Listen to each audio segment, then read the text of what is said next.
Welcome to Windy Night Stories. Tonight's story is by Charlotte Perkins Gilman, The Yellow Wallpaper.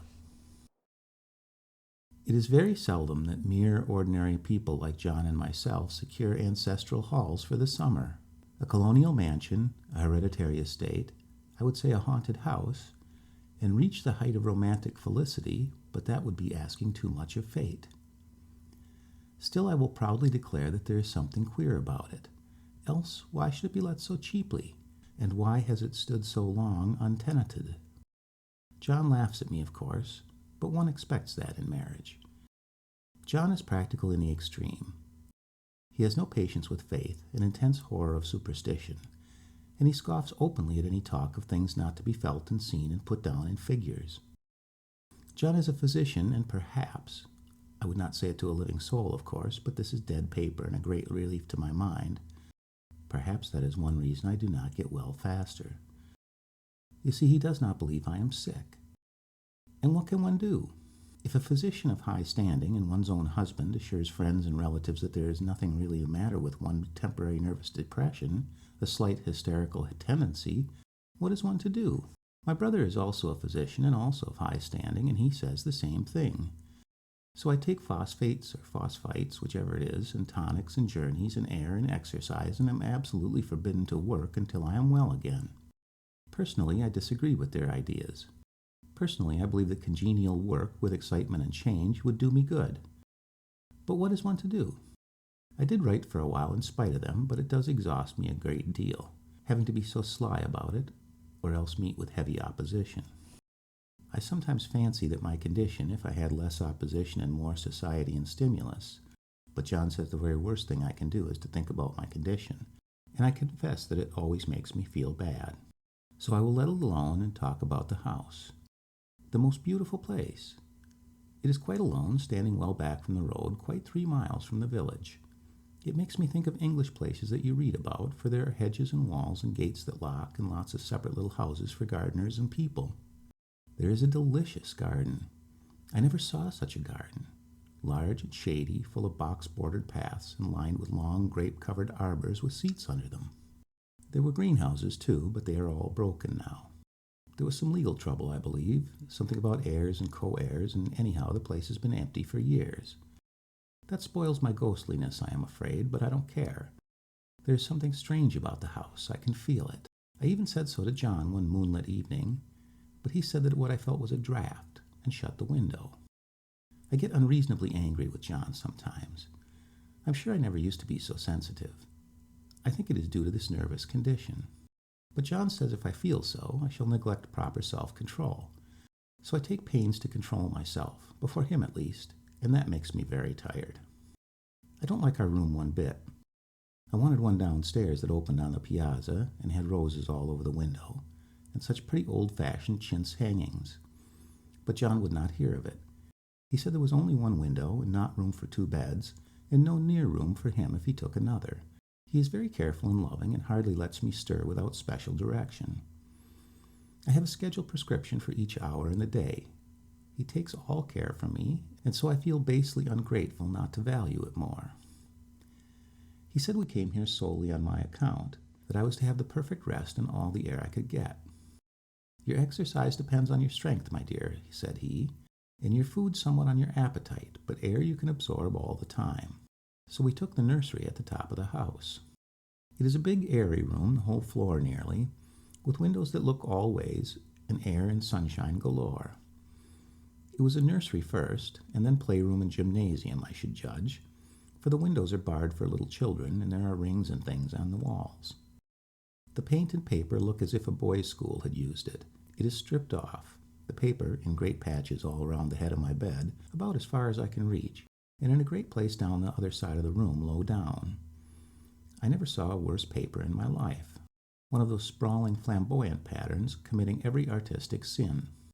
It is dull enough to confuse the eye in following, pronounced enough to constantly irritate and provoke study, and when you follow the lame, uncertain curves for a little distance, they suddenly commit suicide, plunge off at outrageous angles, destroy themselves in unheard-of contradictions.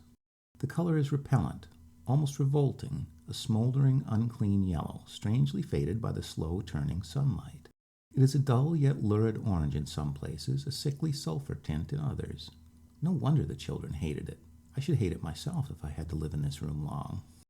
There comes John. I must put this away. He hates to have me write a word.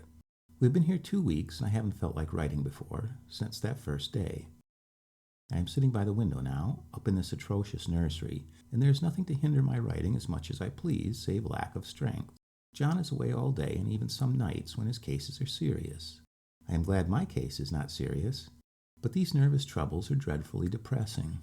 John does not know how much I really suffer. He knows there is no reason to suffer, and that satisfies him. Of course, it is only nervousness. It does weigh on me so not to do my duty in any way. I meant to be such a help to John, such a real rest and comfort, and here I am a comparative burden already. No one would believe what an effort it is to do what little I am able, to dress and entertain and other things. It is fortunate Mary is so good with the baby, such a dear baby. And yet I cannot be with him. It makes me so nervous. I suppose John never was nervous in his life. He laughs at me so about this wallpaper. At first he meant to repaper the room, but afterwards he said I was letting it get the better of me, and that nothing was worse for a nervous patient than to give way to such fantasies. He said that after the wallpaper was changed, it would be the heavy bedstead, and then the barred windows, and then that gate at the head of the stairs, and so on. You know the place is doing you good, he said, and really, dear, I don't care to renovate the house for just 3 months' rental. Then do let us go downstairs, I said. There are such pretty rooms there. And he took me in his arms and called me a blessed little goose, and said he would go down to the cellar if I wished and have it whitewashed into the bargain. But he is right enough about the beds and the windows and things. It is as airy and comfortable a room as any one need wish, and, of course, I would not be so silly as to make him uncomfortable just for a whim. I am really getting quite fond of the big room, all but that horrid paper. Out of one window I can see the garden, those mysterious deep-shaded arbors, the riotous old-fashioned flowers and bushes and gnarly trees. Out of another I get a lovely view of the bay and a little private wharf belonging to the estate. There is a beautiful shaded lane that runs down there from the house. I always fancy that I see people walking in these numerous paths and arbors, but John has cautioned me not to give way to fancy in the least. He says that with my imaginative power and habit of story-making, a nervous weakness like mine is sure to lead to all manners of excited fantasies, and that I ought to use my will and good sense to check the tendency. So I try. I think sometimes that if I were only well enough to write a little, it would relieve the press of ideas and rest me. But I find I get pretty tired when I try. It is so discouraging not to have any advice and companionship about my work. When I get really well, John says we will ask Cousin Henry and Julia down for a long visit, but he says he would as soon put fireworks in my pillowcase as let me have those stimulating people about now. I wish I could get well faster, but I must not think about any of that. This paper looks to me as if it knew what a vicious influence it had. There is a recurrent spot where the pattern lolls like a broken neck and 2 bulbous eyes stare at you upside down. I get positively angry with the impertinence of it and everlastingness. Up and down and sideways they crawl, those absurd, unblinking eyes are everywhere. There is one place where 2 breasts don't match, and the eyes go all up and down the line, one a little higher than the other. I never saw so much expression in an inanimate thing before, and we all know how much expression they have. I used to lie awake as a child and get more entertainment and terror out of blank walls and plain furniture than most children could find in a toy store. I remember what a kindly wink the knobs on our big old bureau used to have, and there was one chair always seemed like a strong friend. I used to feel that if any of the other things looked too fierce, I could always hop into that chair and be safe. The furniture in this room is no worse than inharmonious, however, for we had to bring it all from downstairs. I suppose when this was used as a playroom, they had to take the nursery things out, and no wonder. I never saw such ravages as the children have made here. The wallpaper, as I said before, is torn off in spots, and it sticketh closer than a brother. They must have had perseverance as well as hatred. Then the floor is scratched and gouged and splintered. The plaster itself is dug out here and there, and this great heavy bed, which is all we found in the room, looks as if it had been through the wars. But I don't mind it a bit, only the paper. There comes John's sister. Such a dear girl she is, and so careful of me. I must not let her find me writing. She is a perfect and enthusiastic housekeeper, and hopes for no better profession. I verily believe she thinks it is the writing which has made me sick. But I can write when she is out, and see her a long way off from these windows. There is one that commands the road, a lovely shaded winding road, and one that just looks off over the country. A lovely country, too, full of great elms and velvet meadows. This wallpaper has a kind of sub-pattern in a different shade, a particularly irritating one, for you can only see it in certain lights, and not clearly then. But in the places where it hasn't faded and where the sun is just so, I can see a strange, provoking, formless sort of figure that seems to skulk about behind that silly and conspicuous front design. Their sister on the stairs. Well, the 4th of July is over. The people are gone and I am tired out. John thought it might do me good to see a little company, so we just had Mother and Nellie and the children down for a week. Of course I didn't do a thing. Jenny sees to everything now, but it tired me all the same.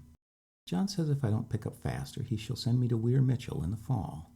But I don't want to go there at all. I had a friend who was in his hands once, and she said it is just like John and my brother, only more so. Besides, it is such an undertaking to go so far. I don't feel as if it was worthwhile to turn my hand over for anything, and I'm getting dreadfully fretful and querulous. I cry at nothing and cry most of the time. Of course I don't when John is here, or anybody else, but when I am alone. And I am alone a good deal just now. John is kept in town very often by serious cases, and Jenny is good and lets me alone when I want her to. So I walk a little in the garden and down that lovely lane, sit on the porch under the roses, and lie down up here a good deal. I'm getting really fond of the room in spite of the wallpaper, perhaps because of the wallpaper. It dwells in my mind so. I lie here on this great immovable bed, it is nailed down, I believe, and follow the pattern about by the hour. It is as good as gymnastics, I assure you. I'll start, we'll say, at the bottom, down in the corner over there where it has not been touched, and I determine for the 1000th time that I will follow that pointless pattern to some sort of conclusion. I know a little of the principle of design, and I know this thing was not arranged on any laws of radiation or alternation or repetition or symmetry or anything else that I have ever heard of. It is repeated, of course, by the breaths, but not otherwise. Looked at one way, each breath stands alone. The bloated curves and flourishes, a kind of debased Romanesque, with delirium tremens, go waddling up and down in isolated columns of fatuity. But, on the other hand, they connect diagonally, and the sprawling outlines run off in great slanting waves of optic horror like a lot of wallowing seaweeds in full chase.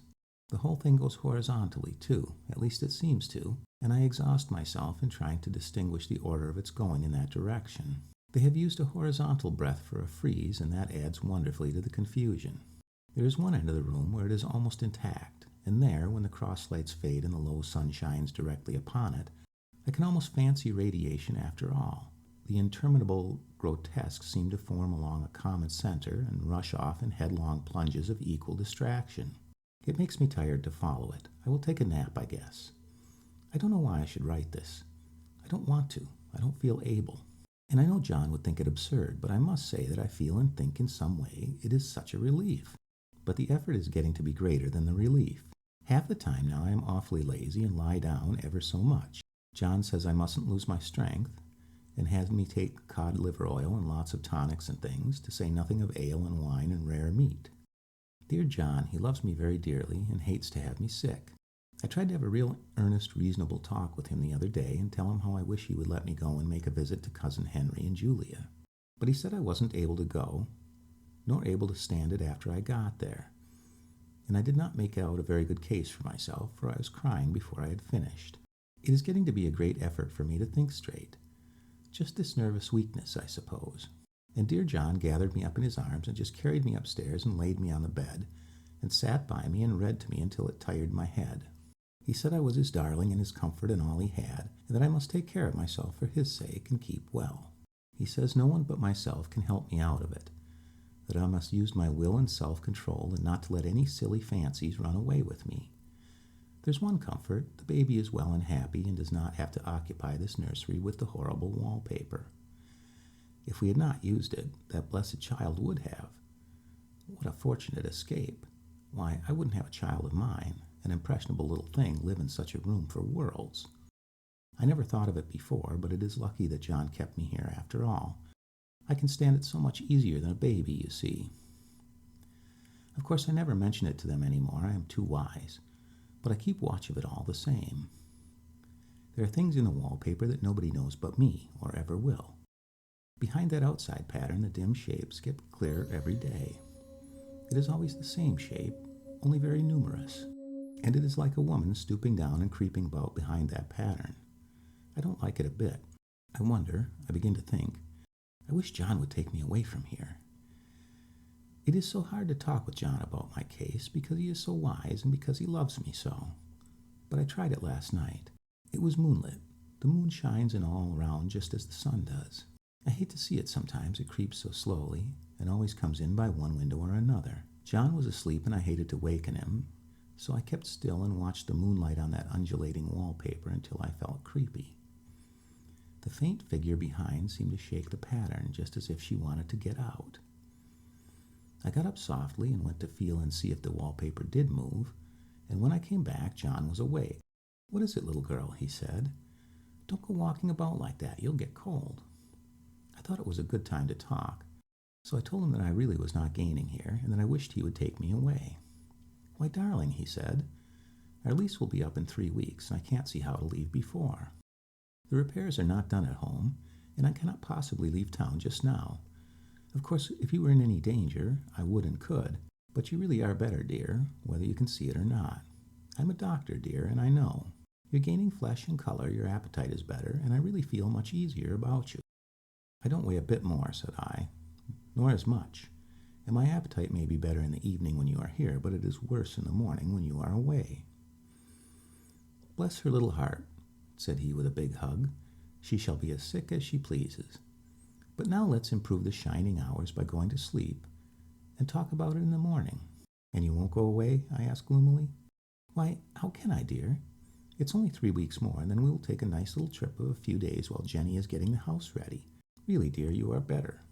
"Better in body, perhaps," I began, and stopped short, for he sat up straight and looked at me with such a stern, reproachful look that I could not say another word. "My darling," said he, "I beg of you, for your own sake and our child's sake, as well as for your own, that you will never for one instant let that idea enter your mind. There is nothing so dangerous, so fascinating to a temperament like yours. It is a false and foolish fancy. Can you not trust me as a physician when I tell you so?" So of course I said no more on that score, and we went to sleep before long. He thought I was asleep first, but I wasn't, and lay there for hours trying to decide whether that front pattern and back pattern really did move together or separately. On a pattern like this, by daylight, there is a lack of sequence, a defiance of law that is a constant irritant to a normal mind. The color is hideous enough and unreliable enough and infuriating enough, but the pattern is torturing. You think you have mastered it, but just as you get well underway in following, it turns a back somersault, and there you are.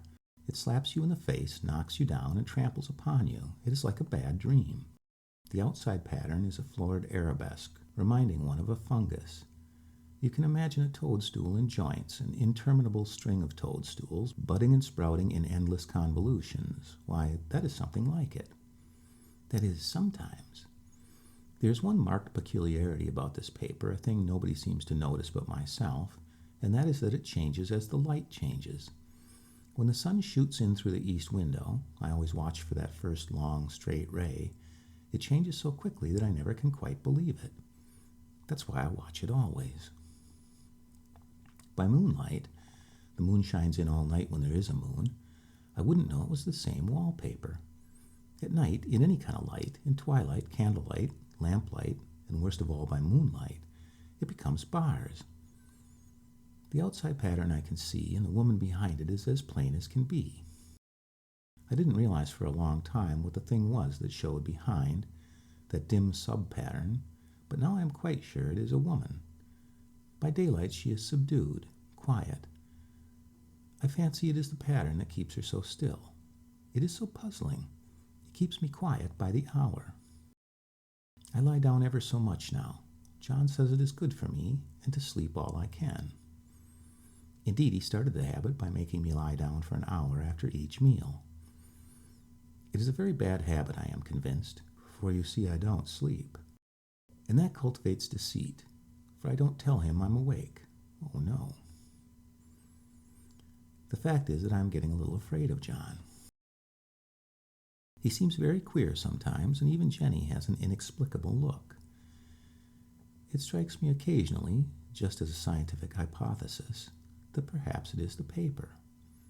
I've watched John when he did not know I was looking, and come into the room suddenly upon the most innocent excuses, and I've caught him several times looking at the paper. And Jenny, too. I caught Jenny with her hand on it once. She didn't know I was in the room, and when I asked her in a very quiet voice, with the most restrained manner possible, what she was doing with the paper, she turned around as if she had been caught stealing and looked quite angry, asked me why I should frighten her so. Then she said that the paper stained everything it touched, that she had found yellow smooches all on my clothes and John's, and she wished we would be more careful. Did not that sound innocent? But I know she was studying the pattern, and I am determined that nobody shall find it out but myself. Life is very much more exciting now than it used to be. You see, I have something more to expect, to look forward to watch. I really do eat better, and am more quiet than I was. John is so pleased to see me improve. He laughed a little the other day, and said I seemed to be flourishing in spite of my wallpaper. I turned it off with a laugh. I had no intention of telling him it was because of the wallpaper. He would make fun of me. He might even want to take me away. I don't want to leave now until I have found it out. There is a week more, and I think that will be enough. I'm feeling ever so much better. I don't sleep much at night, for it is so interesting to watch developments, but I sleep a good deal in the daytime. In the daytime it is tiresome and perplexing. There are always new shoots on the fungus, and new shades of yellow all over it. I cannot keep count of them, though I have tried conscientiously. It is the strangest yellow, that wallpaper. It makes me think of all the yellow things I ever saw. Not beautiful ones like buttercups, but old, foul, bad yellow things. But there's something else about the paper, the smell. I noticed it the moment we came into the room, but with so much air and sun it was not bad. Now we have had a week of fog and rain, and whether the windows are open or not, the smell is there. It creeps all over the house. I find it hovering in the dining room, skulking in the parlor, hiding in the hall, lying in wait for me on the stairs. It gets into my hair. Even when I go to ride, if I turn my head suddenly and surprise it, there is that smell. Such a peculiar odor, too. I have spent hours in trying to analyze it to find out what it smelled like. It is not bad, at first, and very gentle, but quite the subtlest, most enduring odor I ever met.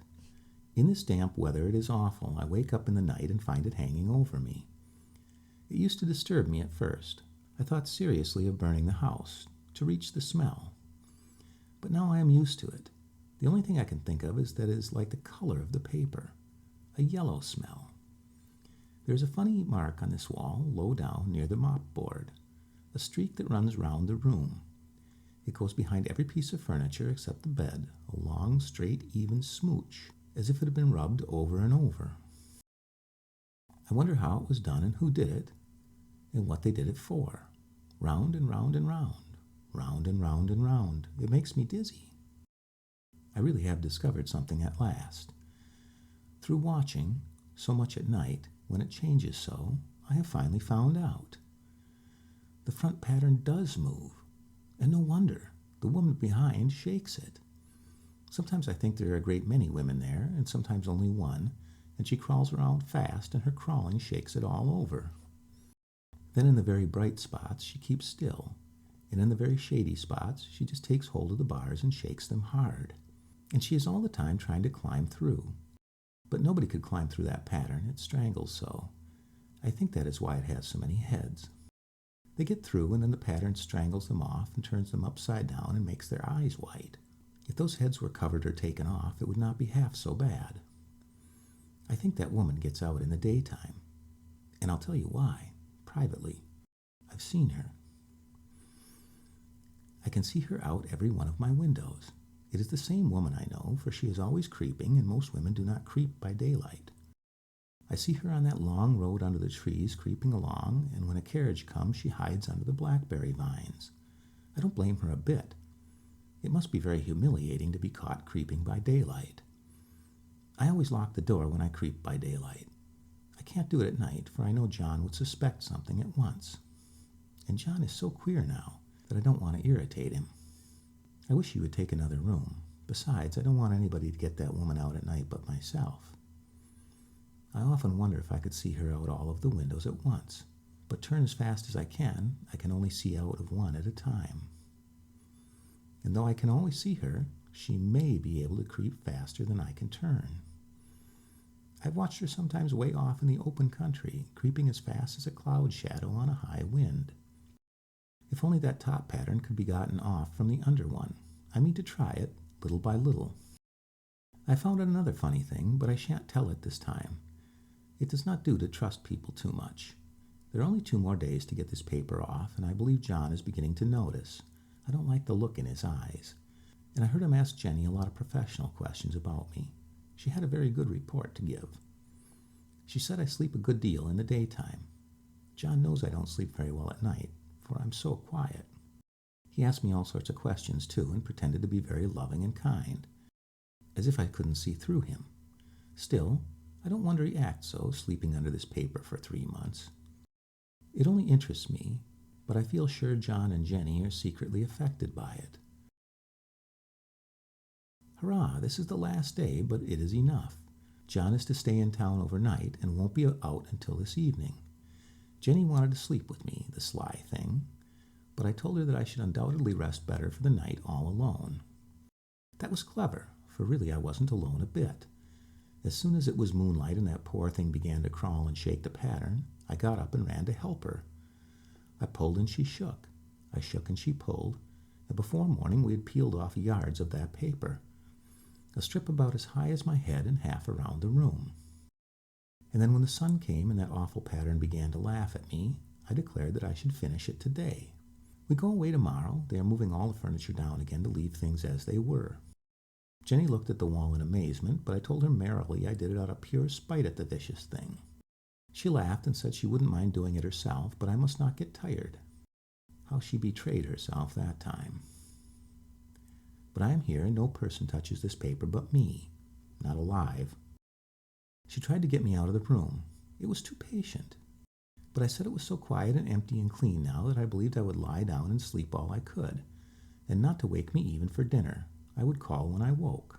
So now she is gone, and the servants are gone, and the things are gone, and there is nothing left but the great bedstead nailed down, with the canvas mattress we found on it. We shall sleep downstairs tonight and take the boat home tomorrow. I quite enjoy the room now that it is bare again. How those children did tear about here. This bedstead is fairly gnawed. But I must get to work. I have locked the door and thrown the key down into the front path. I don't want to go out, and I don't want to have anybody come in till John comes. I want to astonish him. I've got a rope up here that even Jenny did not find. If that woman does get out and tries to get away, I can tie her. But I forgot I could not reach far without anything to stand on. This bed will not move. I tried to lift and push it until I was lame, and then I got so angry I bit off a little piece at one corner, but it hurt my teeth. Then I peeled off all the paper I could reach standing on the floor. It sticks horribly, and the pattern just enjoys it. All those strangled heads and bulbous eyes and waddling fungus growths just shriek with derision. I am getting angry enough to do something desperate. To jump out of the window would be an admirable excuse, but the bars are too strong even to try. Besides, I wouldn't do it. Of course not. I know well that a step like that is improper and might be misconstrued. I don't like to look out of the windows even. There are so many of those creeping women, and they creep so fast. I wonder if they all come out of that wallpaper as I did. But I'm securely fastened now by my well-hidden rope. You don't get me out in the road there. I suppose I shall have to get back behind the pattern when it comes night, and that is hard. It is so pleasant to be out in this great room and creep around as I please. I don't want to go outside. I won't, even if Jenny asks me to. For outside you have to creep on the ground, and everything is green instead of yellow. But here I can creep smoothly on the floor, and my shoulder just fits into that long smooch around the wall, so I cannot lose my way.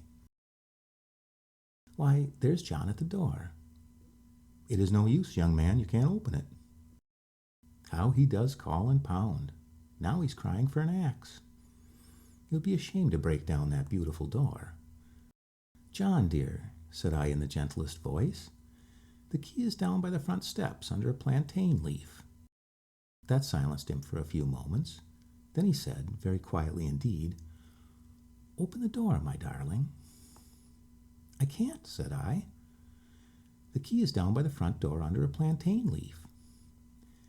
And then I said it again, several times, very gently and slowly, and said it so often that he had to go and see. And he got it, of course, and came in. He stopped short by the door. "What is the matter?" he cried. "For God's sake, what are you doing?" I kept on creeping just the same, but I looked at him over my shoulder. "I've got out at last," I said, "in spite of you and Jane. And I've pulled off most of the wallpaper so you can't put me back." Now why should that man have fainted? But he did, and right across my path by the wall, so that I had to creep over him every time. The end.